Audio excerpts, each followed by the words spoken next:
तो यहाँ आई का वैल्यूएशन आप लोग कर पाओगे by upper limit minus lower limit, क्योंकि हमारे पास वैल्यू दी रहती है 0 to 10, 10 to 20, 20 to 30 दी रहती है ना। तो ये अपर लिमिट है, ये लोअर लिमिट है। 10 minus 0 is 10, 20 minus 10 is 10, 30 minus 20 is 10, है ना।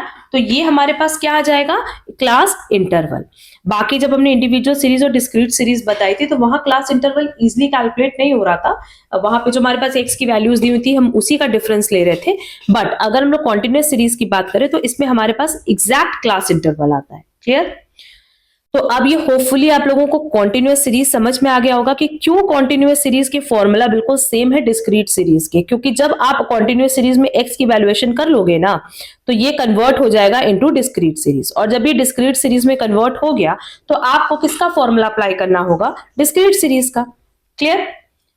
अब होपफुली ये सारे फॉर्मूलाज आप लोगों को बहुत अच्छे से समझ में आए होंगे, लर्न हो गए होंगे। अब इन सारे फॉर्मूलाज का एग्जाम्पल हम लोग नेक्स्ट क्लास में देखेंगे। एक ही एग्जाम्पल लेंगे कॉन्टिन्यूअस सीरीज का और उसी क्वेश्चन को हम सारे फॉर्मूलाज से सॉल्व कराएंगे, चाहे डायरेक्ट मेथड हो, चाहे शॉर्टकट मेथड हो, चाहे स्टेप डिवीजन मेथड हो। अच्छा, कुछ स्टूडेंट्स का ये क्वेश्चन होता है कि मैम कॉन्टिन्यूअस सीरीज हो या डिस्क्रीट सीरीज हो या इंडिविजुअल सीरीज हो, ये अलग अलग मेथड क्यों है टू कैलकुलेट अरिथमेटिकली। इसका रीजन ये है ना कि अगर हम लोग डायरेक्ट मेथड अप्लाई करते हैं तो हमारा जो कैलकुलेशन आता है, वैल्यूएशन आता है, वो बहुत लेंदी हो जाता है। But in case of shortcut method and step deviation method वही वैल्यूएशन, वही कैलकुलेशन थोड़ा सा सिंपल हो जाता है। Most of the time exam में कैलकुलेटर अलाउड नहीं होता, जैसे हमारा जो 11th 12th का एग्जाम है, बीकॉम का एग्जाम है, इन सब में देखो हमारे पास कैलकुलेटर अलाउड नहीं होता। तो हम लोग ज्यादा प्रेफर क्या करते हैं, shortcut method and step deviation method, क्योंकि वहां पे वैल्यूएशन ईजी हो जाती है तो ओरल कैलकुलेशन हो पाता है।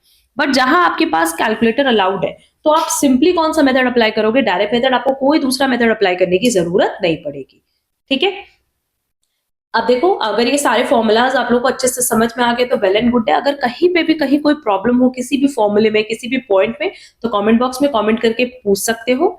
साथ ही साथ आज की क्लास की आप लोग स्क्रीनशॉट ले लेना, सो दैट ये सारे फॉर्मूलाज आपके पास एक जगह रहेंगे तो आप बहुत ही इजीली एग्जाम टाइम रिवाइज कर पाओगे। वैसे क्लासेस की जो पीडीएफ है वो हम अपने टेलीग्राम चैनल पे अपलोड कर रहे हैं, जिसकी लिंक आपको डिस्क्रिप्शन बॉक्स में प्रोवाइड की गई है।